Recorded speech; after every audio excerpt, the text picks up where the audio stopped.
Very good morning. ಇವತ್ತೇನ್ ಮಾಡ್ತಾ ಇದೀವಿ ಅಂದ್ರೆ ಬೆಳಕು ಪ್ರತಿಫಲನ ವಕ್ರೀಭವನದಲ್ಲಿ ಆಲ್ರೆಡಿ ಪೀಠಿಕೆಯನ್ನ ನೋಡಿದೀವಿ. ಯಾಕಂದ್ರೆ ಹಿಂದಿನ ವರ್ಷ ಬೆಳಕು ಪ್ರತಿಫಲನ ವಕ್ರೀಭವನದಲ್ಲಿ ಒಂದು 50% ಸಿಲೆಬಸ್ ರೆಡ್ಯೂಸ್ ಮಾಡಿದ್ರು. ಹೌದಾ?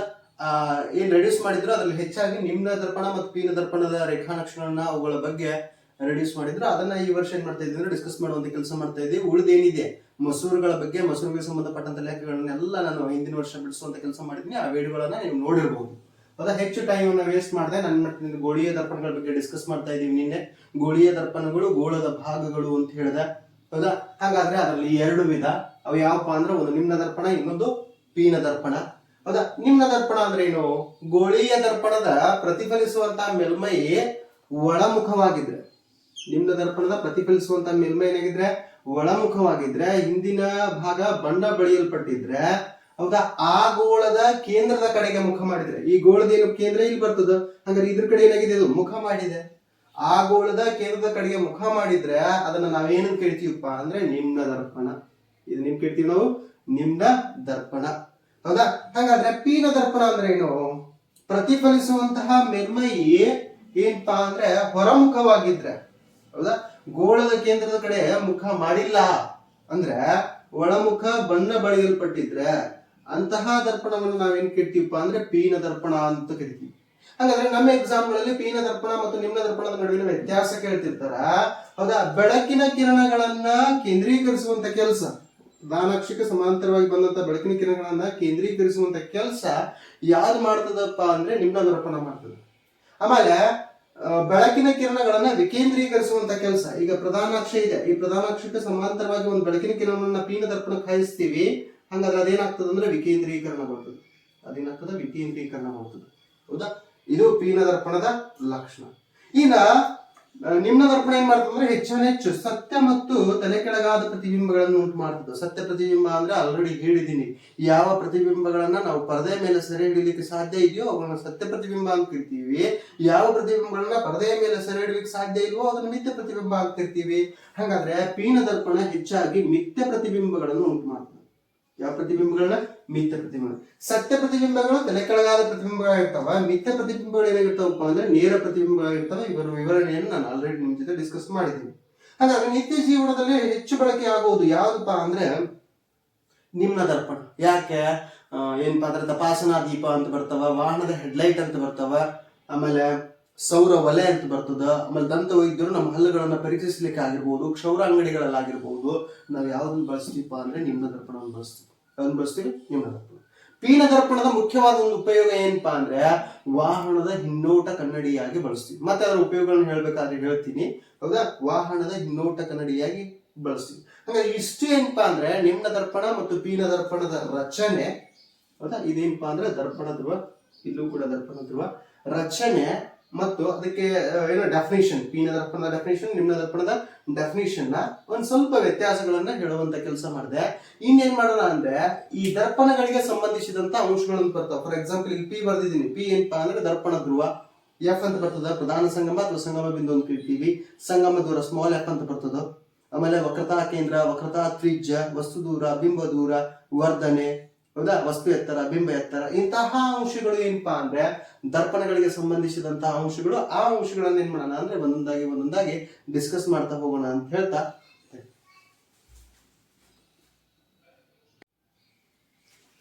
ನೋಡ್ರಿ, ಗೋಳೀಯ ದರ್ಪಣಗಳಿಗೆ ಸಂಬಂಧಿಸಿದಂತಹ ಅಂಶಗಳನ್ನ ಅಭ್ಯಾಸ ಮಾಡ್ಬೇಕಾದ್ರೆ ಇವೆಲ್ಲ ಏನಪ್ಪಾ ಅತ್ಯಂತ ಮುಖ್ಯವಾದ ಅಂಶಗಳು. ಈ ಅಂಶಗಳನ್ನ ತಿಳ್ಕೊಂಡಿದ್ರೆ ಮಾತ್ರ ರೇಖಾನಕ್ಷಗಳನ್ನ ಬಿಡಿಸ್ಲಿಕ್ಕೆ ಸಾಧ್ಯ ಇದೆ.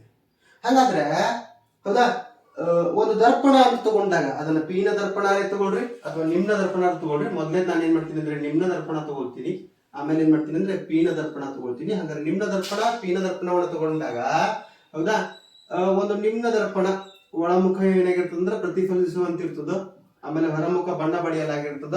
ಆ ದರ್ಪಣದ ಮುಖ ಏನಾದ್ರೂ ಕೇಂದ್ರಕ್ಕೆ ಅಭಿಮುಖವಾಗಿದ್ರೆ ಅದನ್ನ ನಾವೇನ್ ಕೇಳ್ತೀವಿ ಅಂದ್ರೆ ನಿಮ್ನ ದರ್ಪಣ, ಕೇಂದ್ರೀಕರಿಸುವಂತ ದರ್ಪಣ ಅಂತ ಈಗ ನಾನು ಎಕ್ಸ್ಪ್ಲನೇಷನ್ ಹೇಳಿದ್ವಿ. ಹಾಗಾದ್ರೆ ಒಂದು ದರ್ಪಣದ ಮಧ್ಯ ಬಿಂದುವನ್ನ, ಈ ದರ್ಪಣದ ಏನು ಮಧ್ಯ ಬಿಂದು ಕಾಣಿಸ್ತಾ ಇದೆಯಲ್ಲ, ಆ ಮಧ್ಯ ಬಿಂದುವನ್ನ ನಾವೇನ್ ಗುರುತಿಸ್ತೀವಪ್ಪ ಅಂದ್ರೆ ದರ್ಪಣ ಧ್ರುವ ಅಂತ ಗುರುತಿಸ್ತೀವಿ ಪಿ ಅನ್ನೋ ಸಂಖ್ಯೆಯಿಂದ. ಹೌದಾ? ದರ್ಪಣದ ಮಧ್ಯ ಬಿಂದುವನ್ನೇ ನಾವೇನ್ ಕೇಳ್ತೀವಿ? ದರ್ಪಣ ಧ್ರುವ. ಹಾಗಾದ್ರೆ ದರ್ಪಣದ ಎರಡು ಅಂಚುಗಳು ಏನಿದಾವಲ್ಲ ಅದನ್ನ ಎಂ ಎನ್ ಅಂತ ತಗೋತೀವಿ.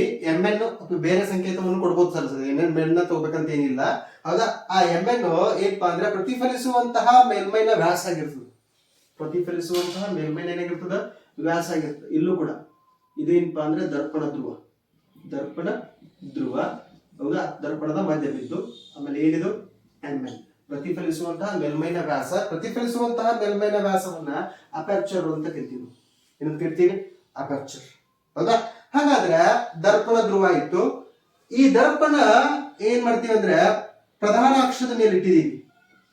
ಹೌದಾ, ಪ್ರಧಾನ ಅಕ್ಷವನ್ನ ನೀವೇನ್ ಮಾಡಬಹುದು ಅಂದ್ರೆ ಎಕ್ಸ್ ವೈ ಅಂತಲೂ ತಗೋಬಹುದು ಅಥವಾ ಪಿ ಕ್ಯೂ ಅಂತಲೂ ತಗೋಬಹುದು. ಹಂಗಾರೆ ನಾನು ಇಲ್ಲಿ ಎಕ್ಸ್ ವೈ ಅಂತ ತಗೋತೀನಿ. ಹೌದಾ ಸರ್, ಪ್ರಧಾನ ಅಕ್ಷ ಡೆಫಿನೇಷನ್ ಕೊಡ್ರಿ. ಯಾವ ಒಂದು ಸರಳವಾದ ರೇಖೆ ದರ್ಪಣ ಧ್ರುವ, ಪ್ರಧಾನ ಸಂಗಮ ಮತ್ತು ವಕ್ರತಾ ಕೇಂದ್ರದ ಮೂಲಕ ಹಾದು ಹೋಗ್ತದ. ಸರ್ ಇಲ್ಲಿ ಎಲ್ಲೂ ತೋರಿಸಿಲ್ಲದ್ರೆ ಮೂರು, ಈಗ ಒಂದಿದೆ, ಇಲ್ಲಿ ಮೂರು ತೋರಿಸ್ತೀನಿ. ಅದನ್ನ ಇವುಗಳ ಮೂಲಕ ಹಾದು ಹೋಗ್ತದ. ಅದನ್ನ ನಾವು ಏನ್ ಕರಿತೀವಪ್ಪ ಅಂದ್ರೆ ಪ್ರಧಾನ ಅಕ್ಷ ಅಂತ ಕರಿತೀವಿ. ಮೊದಲ ಹೇಳ್ತೀನಿ ನೋಡ್ರಿ.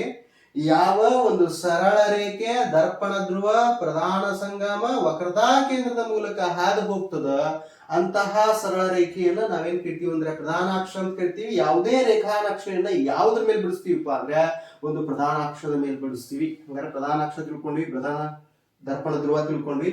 ಇನ್ನು ಸಂಗಮ ದೂರ, ಇಟ್ಸ್ ಅ ವೆರಿ ಇಂಪಾರ್ಟೆಂಟ್. ಸಂಗಮ ದೂರಕ್ಕಿಂತ ಹೌದಾ ಪ್ರಧಾನ ಸಂಗಮ ಅಥವಾ ಇದನ್ನ ಕರೀತಾರ ಸಂಗಮ ಬಿಂದು ಅಂತ ಕರೀತಾರೆ. ಪ್ರಧಾನ ಸಂಗಮ ಅಥವಾ ಇದನ್ನ ಕರೀತಾರ ಸಂಗಮ ಬಿಂದು ಅಂತ ಕೂಡ ಕರೀತಾರ.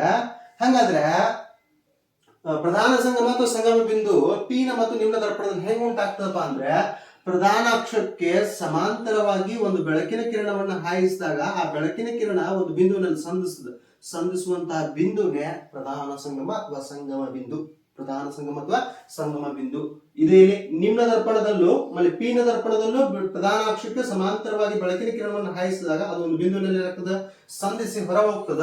ಹಂಗಾರೆ ಯಾವ ಬಿಂದುವಿನಲ್ಲಿ ಪ್ರಧಾನ ಅಕ್ಷದಲ್ಲಿ ಸಂಧಿಸ್ತದಲ್ಲ ಆ ಸಂಧಿಸುವಂತಹ ಬಿಂದುನೇ ಪ್ರಧಾನ ಸಂಗಮ ಅಥವಾ ಸಂಗಮ ಬಿಂದು. ಅದನ್ನ ಕ್ಯಾಪಿಟಲ್ ಎಫ್ ಅನ್ನೋ ಸಂಕೇತದಿಂದ ಗುರುತಿಸ್ತೀವಿ. ಕ್ಯಾಪಿಟಲ್ ಎಫ್ ಅನ್ನೋ ಸಂಕೇತದಿಂದ ಏನ್ ಮಾಡ್ತೀವಿ, ಗುರುತಿಸ್ತೀವಿ. ಇನ್ನ ಸಂಗಮ ದೂರ. ಸಂಗಮ ದೂರ ಅಂದ್ರೆ ಏನಪ್ಪಾ ಅಂದ್ರೆ ಪ್ರಧಾನ ಸಂಗಮದಿಂದ ದರ್ಪಣ ಧ್ರುವ, ಪ್ರಧಾನ ಸಂಗಮದಿಂದ ದರ್ಪಣ ಧ್ರುವ ಅಥವಾ ಎಫ್ ದಿಂದ ಪಿ ವರೆಗೆ ಇರುವಂತಹ ದೂರವನ್ನೇ ಸಂಗಮ ದೂರ ಅಂತ ಗುರುತಿಸ್ತೀವಿ. ಸಂಗಮ ದೂರ ಏನಪ್ಪಾ ಅಂದ್ರೆ ಸ್ಮಾಲ್ ಎಫ್ ಆಗಿತ್ತು. ಸಂಗಮ ದೂರ ಪ್ರಧಾನ ಸಂಗಮ ಕ್ಯಾಪಿಟಲ್ ಎಫ್ ಆದ್ರೆ ಸಂಗಮ ದೂರ ಏನಾಗಿರ್ತದ, ಸ್ಮಾಲ್ ಎಫ್ ಆಗಿರ್ತದ. ಇದೇನಾಗಿರ್ತದ, ಸ್ಮಾಲ್ ಎಫ್ ಆಗಿರ್ತದ. ಅದಾದ ನಂತರ ವಕ್ರತಾ ಕೇಂದ್ರ. ನೋಡ್ರಿ, ಒಂದು ದರ್ಪಣ ಒಂದು ವಕ್ರದ ಕೇಂದ್ರವಾಗಿರ್ತದ ಅಂತ ಹೇಳಿದೀನಿ ನಾನು. ಒಂದು ದರ್ಪಣ ಏನಾಗಿರ್ತದ, ಒಂದು ವಕ್ರದ ಕೇಂದ್ರವಾಗಿರ್ತದ. ಹಾಗಾದ್ರೆ ಇದು ವಕ್ರದ ಕೇಂದ್ರ ಅಂತ ಇಟ್ಕೊಳ್ಳೋಣ. ಹಾಗಾದ್ರೆ ಈ ವಕ್ರದ ಕೇಂದ್ರವನ್ನ ನಾವೇನ್ ಕರಿತೀವಿ ಅಂದ್ರೆ ವಕ್ರತಾ ಕೇಂದ್ರ ಅಂತ ಕರಿತೀವಿ. ಅದನ್ನ ಸೆಂಟರ್ ಆಫ್ ಕರ್ವೇಚರ್. ನೋಡ್ರಿ, ಪ್ರಧಾನ ಅಕ್ಷವನ್ನ ಪ್ರಿನ್ಸಿಪಲ್ ಆಕ್ಸಿಸ್, ದರ್ಪಣ ಧ್ರುವವನ್ನ ಪೋಲ್ ಆಫ್ ಮಿರರ್, ಪ್ರಧಾನ ಸಂಗಮ ಅಥವಾ ಸಂಗಮ ಬಿಂದುವನ್ನ ಪ್ರಿನ್ಸಿಪಲ್ ಫೋಕಸ್, ಸಂಗಮ ದೂರವನ್ನ ಫೋಕಲ್ ಲೆಂತ್, ಆಮೇಲೆ ವಕ್ರತಾ ಕೇಂದ್ರವನ್ನ ಸೆಂಟರ್ ಆಫ್ ಕರ್ವೇಚರ್ ಅಂತ ಕರೀತಾರೆ. ಏನ್ ಕರೀತಾರ, ಸೆಂಟರ್ ಆಫ್ ಕರ್ವೇಚರ್, ಒಂದು ಗೋಳದ ಕೇಂದ್ರ. ಹೌದಾ, ನೆಕ್ಸ್ಟ್ ಇಲ್ಲೂ ಕೂಡ ಗೋಳದ ಕೇಂದ್ರ ಬರ್ತದೆ. ಇಲ್ಲೂ ಕೂಡ ಎರಡು ಬದಿಗೆ ಎಫ್ ಮತ್ತು ಸಿ, ಇಲ್ಲೂ ಕೂಡ ಎಫ್ ಮತ್ತು ಸಿ. ಹೌದಾ, ಗೋಳದ ಕೇಂದ್ರ, ವಕ್ರತಾ ಕೇಂದ್ರ ಅಂತ ಕರಿತೀವಿ. ಅದನ್ನ ವಕ್ರತಾ ಕೇಂದ್ರ ಸಿ ಅನ್ನೋ ಸಂಕೇತದಿಂದ ಗುರುತಿಸ್ತೀವಿ. ಇನ್ನು ವಕ್ರತಾ ತ್ರಿಜ್ಯ. ಇನ್ನೇನು ವಕ್ರತಾ ತ್ರಿಜ್ಯ. ಹೌದಾ, ವಕ್ರತಾ ಕೇಂದ್ರದಿಂದ ದರ್ಪಣ ಧ್ರುವದವರೆಗೆ ಇರುವಂತಹ ದೂರವನ್ನು, ಇಲ್ಲಿಂದ ಇಲ್ಲಿವರೆಗೂ ಇರುವಂತಹ ದೂರವನ್ನ ನಾವು ವಕ್ರತಾ ತ್ರಿಜ್ಯ ಆರ್ ಅನ್ನೋ ಸಂಕೇತದಿಂದ ಗುರುತಿಸ್ತೀವಿ. ಇಲ್ಲೂ ಕೂಡ ಇಲ್ಲಿಂದ ವಕ್ರತಾ ಕೇಂದ್ರದಿಂದ ದರ್ಪಣ ಧ್ರುವದವರೆಗೆ ಇರುವಂತಹ ದೂರವನ್ನ ನಾವೇನ್ ಕರಿತೀವಿ ಅಂದ್ರೆ ವಕ್ರತಾ ತ್ರಿಜ್ಯ ಅಂತ ಕರಿತೀವಿ. ಅದನ್ನ ಆರ್ ಅನ್ನೋ ಸಂಕೇತದಿಂದ ಗುರುತಿಸ್ತೀವಿ. Radius of curvature. ಇದು ಸೆಂಟರ್ ಆಫ್ ಕರ್ವೇಚರ್, ಇದೇನು ರೇಡಿಯಸ್ ಆಫ್ ಕರ್ವೇಚರ್. ನೆಕ್ಸ್ಟ್ ವಸ್ತುವನ್ನ, ಹೌದಾ, ಪ್ರಧಾನ ಅಕ್ಷದ ಮೇಲೆ ಈ ರೀತಿಯಾಗಿ ತೆಗೆದುಕೊಳ್ತೀವಿ. ವಸ್ತುವನ್ನ ಎ ಬಿ ಅನ್ನೋ ಸಂಕೇತದಿಂದ ಗುರುತಿಸ್ತೀವಿ. ಆಮೇಲೆ ಅದರಿಂದ ಉಂಟಾಗುವಂತಹ ಬಿಂಬ ತಲೆ ಕೆಳಗಾಗಿದ್ರೆ ತಲೆ ಕೆಳಗಾಗಿ, ನೇರವಾಗಿದ್ರೆ ನೇರವಾಗಿ, ಏನು ಉಂಟಾಗಿರ್ತದ ಅಲ್ಲಿ ಏನ್ ಮಾಡ್ತೀವಿ ಅಂದ್ರೆ ಗುರುತಿಸ್ತೀವಿ. ಅದನ್ನ ಏನಂತ ಗುರುತಿಸ್ತೀವಿ, ತಲೆ ಕೆಳಗಾಗಿದ್ರೆ ಎ ಡ್ಯಾಶ್ ಮತ್ತು ಬಿ ಡ್ಯಾಶ್ ಅಂತ ಗುರುತಿಸ್ತೀವಿ. ನೇರವಾಗಿದ್ರೆ ಎ ಡ್ಯಾಶ್ ಮತ್ತು ಬಿ ಡ್ಯಾಶ್ ಅಂತ ಗುರುತಿಸ್ತೀವಿ. ಹಾಗಾದ್ರೆ ಇದು ಎ ಬಿ ಆದ್ರೆ ಇದು ಎ ಡ್ಯಾಶ್ ಮತ್ತು ಬಿ ಡ್ಯಾಶ್, ಏನು ಬಿಂಬ. ಈಗ ವಸ್ತು ದೂರವನ್ನ ಯು ಅನ್ನೋ ಸಂಕೇತದಿಂದ ಗುರುತಿಸ್ತೀವಿ. ಕಾರ್ಟೇಶಿಯನ್ ನಿಯಮಗಳನ್ನು ಹೇಳ್ಬೇಕಾದ್ರೆ ಇದು ಸೈನ್ ಹೇಳ್ತೀನಿ, ಪ್ಲಸ್ ಮೈನಸ್ ಅನ್ನೋದನ್ನ. ನೆಕ್ಸ್ಟ್ ಆಲ್ರೆಡಿ ಒಂದ್ಸಲ ಕಾರ್ಟೇಶಿಯನ್ ನಿಯಮಗಳನ್ನ ಮಸೂರುಗಳನ್ನ ಸೇಮ್, ಇಲ್ಲೂ ಕಾರ್ಟೇಶಿಯನ್ ನಿಯಮಗಳು ಸೇಮ್ ಇರ್ತಾವ, ಅಲ್ಲೂ ಸೇಮ್ ಇರ್ತಾವ. ಕಾರ್ಟೇಶಿಯನ್ ನಿಯಮಗಳನ್ನ ಒಂದ್ಸಲ ಹೇಳಿದ್ದೀನಿ. ಆದ್ರೆ ಇದ್ರ ಲೆಕ್ಕಗಳನ್ನ ಬಿಡಿಸೋದಕ್ಕಿಂತ ಮುಂಚೆ ಒಂದ್ಸಲ ಮತ್ತೆ ರಿವಿಷನ್ ಮಾಡುವಂತ ಕೆಲಸ ಮಾಡ್ತೀನಿ. ಹಾಗಾದ್ರೆ ವಸ್ತು ದೂರವನ್ನ ಯು ಅನ್ನೋ ಸಂಕೇತದಿಂದ ಗುರುತಿಸ್ತೀವಿ, ಬಿಂಬ ದೂರವನ್ನ ವಿ ಅನ್ನೋ ಸಂಕೇತದಿಂದ ಗುರುತಿಸ್ತೇವೆ. ಹೌದಾ? ದರ್ಪಣ ಧ್ರುವದಿಂದ ವಸ್ತುವಿಗೆ ಇರುವಂತಹ ದೂರವನ್ನ, ದರ್ಪಣ ಧ್ರುವದಿಂದ ವಸ್ತುವಿಗೆ ಇರುವಂತಹ ದೂರವನ್ನ ವಸ್ತು ದೂರ ಅಂತ ಕರೀತಾರ. ದರ್ಪಣ ಧ್ರುವದಿಂದ ಬಿಂಬಕ್ಕೆ ಇರುವಂತಹ ದೂರವನ್ನ ಬಿಂಬ ದೂರ ಅಂತ ಕರೀತಾರ. ಅದನ್ನ ವಿ ಅನ್ನೋ ಸಂಕೇತದಿಂದ ಗುರುತಿಸ್ತೀವಿ. ಇನ್ನು ವರ್ಧನೆ, ಇನ್ನೇನು ವರ್ಧನೆ ವಸ್ತು ಎಷ್ಟು ಗಾತ್ರದಿದೆಯಿಲ್ಲ ಅದಕ್ಕಿಂತ ಪ್ರತಿಬಿಂಬ ಚಿಕ್ಕದಾಗಿದೆಯೋ ಅಥವಾ ದೊಡ್ಡದಾಗಿದೆ ಅನ್ನೋದನ್ನ ಹೇಳೋದೇ ಏನಪ್ಪಾ ಅಂದ್ರೆ ವರ್ಧನೆ. ಹಾಗಾದ್ರೆ ವರ್ಧನೆಯನ್ನು ಏನ್ ಹೇಳ್ಬಹುದು? ಹೌದಾ? ಏನಪ್ಪಾ ಅಂದ್ರೆ ವಸ್ತುವಿನ ಎತ್ತರ ಮತ್ತು ಬಿಂಬಗಳ ಎತ್ತರಗಳ ನಡುವಿನ ನಿಷ್ಪತ್ತಿ ಅಥವಾ ಅನುಪಾತ, ವಸ್ತು ಎತ್ತರ ಮತ್ತು ಬಿಂಬ ಎತ್ತರಗಳ ನಡುವಿನ ನಿಷ್ಪತ್ತಿ ಅಥವಾ ಅನುಪಾತವೇ ವರ್ಧನೆ. ವರ್ಧನೆಯನ್ನ ಎಂ ಅನ್ನೋ ಸಂಕೇತದಿಂದ ಗುರುತಿಸ್ತೀವಿ. ಇದಕ್ಕೊಂದು ಫಾರ್ಮುಲಾ ಬರ್ತದ. ಲೆಕ್ಕಗಳನ್ನು ಬಿಡಿಸಬೇಕಾದ್ರೆ ವರ್ಧನೆಯ ಫಾರ್ಮುಲಾ ಮತ್ತೇನ್ ಮಾಡ್ತೀನಿ ಹೇಳ್ತೀನಿ.